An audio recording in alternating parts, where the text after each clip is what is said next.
Assalamualaikum warahmatullahi wabarakatuh. Perkenalkan nama saya Ibu Ristikawati, NIM 18059169. Di sini saya akan mempresentasikan mengenai Green Supply Chain Management yang disingkat dengan GSCM.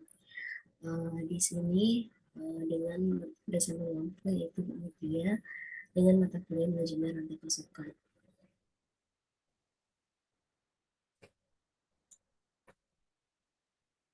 Apa itu Green Supply Chain Management? Menurut Deraj tahun 2012, GSCM merupakan sebuah inovasi dalam penerapan strategi rantai pasok yang didasarkan dalam konteks lingkungan yang mencakup aktivitas-aktivitas seperti reduksi, recycle, reuse, dan substitusi material. Sedangkan menurut Toke tahun 2010 menjelaskan bahwa konsep GSCM merupakan keintegrasian perspektif lingkungan ke dalam manajemen rantai pasok, mencakup desain produk, pemilihan dan seleksi sumber bahan baku, proses manufaktur, pengiriman produk akhir kepada konsumen, serta pengelolaan produk setelah habis masa pakainya.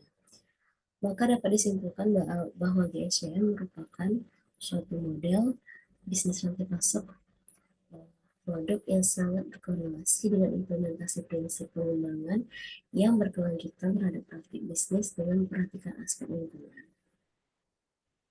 Konsep dari Green Supply Chain. Konsep dari GSCM ini sendiri didasarkan pada perspektif lingkungan, yaitu bagaimana mengurangi limbah dan dampak lingkungan yang diakibatkan oleh kegiatan rantai pasok perusahaan industri.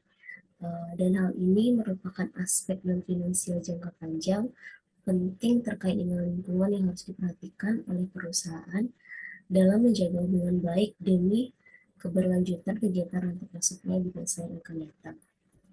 Lalu ada fungsi operasional dan aktivitas-aktivitas penunjang di SCM. Yang pertama ada pengadaan hijau atau biasa disebut green procurement. Pengadaan hijau adalah suatu solusi untuk mengantisipasi dampak negatif perubahan lingkungan. Aktivitas-aktivitas dalam pengadaan hijau antara lain yaitu pemilihan supplier yang memiliki standar mutu lingkungan dan melakukan promosi mengenai kegiatan daur ulang sehingga akan mengurangi bahan yang berbahaya. Lalu yang kedua ada manufaktur hijau atau green manufacturing. Manufaktur hijau sendiri merupakan proses produksi dengan menggunakan input yang akan menghasilkan sedikit atau bahkan zero waste.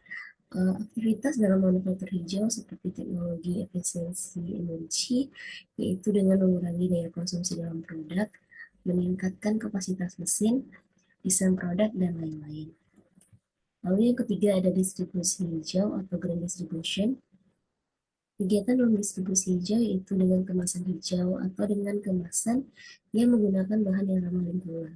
Dan logistik hijau yang meliputi penggunaan kendaraan dengan bahan bakar alternatif dan mendistribusikan dalam jumlah yang besar.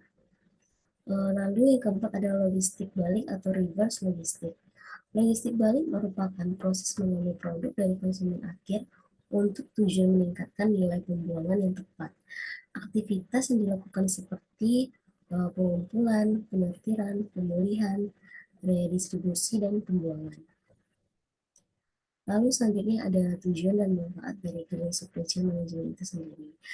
Yang pertama, tujuannya untuk mengatasi terjadinya polusi, limbah, dan bahaya lain yang akan berdampak buruk pada lingkungan, terutama memicu mencari es di Greenland dan Antartika. Dengan menerapkan sistem Green Supply Chain Management, maka manusia, terutama pelaku industri, dapat menghemat biaya dalam upaya penyelamatan lingkungan itu sendiri. Lalu salah satu manfaat besarnya bisa dilihat dari kita dapat meminimalisir timbulnya pasokan emisi gas yang akan berdampak pada buruknya kondisi lingkungan bumi, terutama punahnya manusia karena bumi menjadi tergenang oleh air lautan hasil mencari di Greenland dan Antartika. Dan menurut saya dan Green Supply Chain Management adalah cara terbaik untuk menghindarkan manusia dari kepunahan akibat pemanasan global yang dirasakan dari rumah kaca.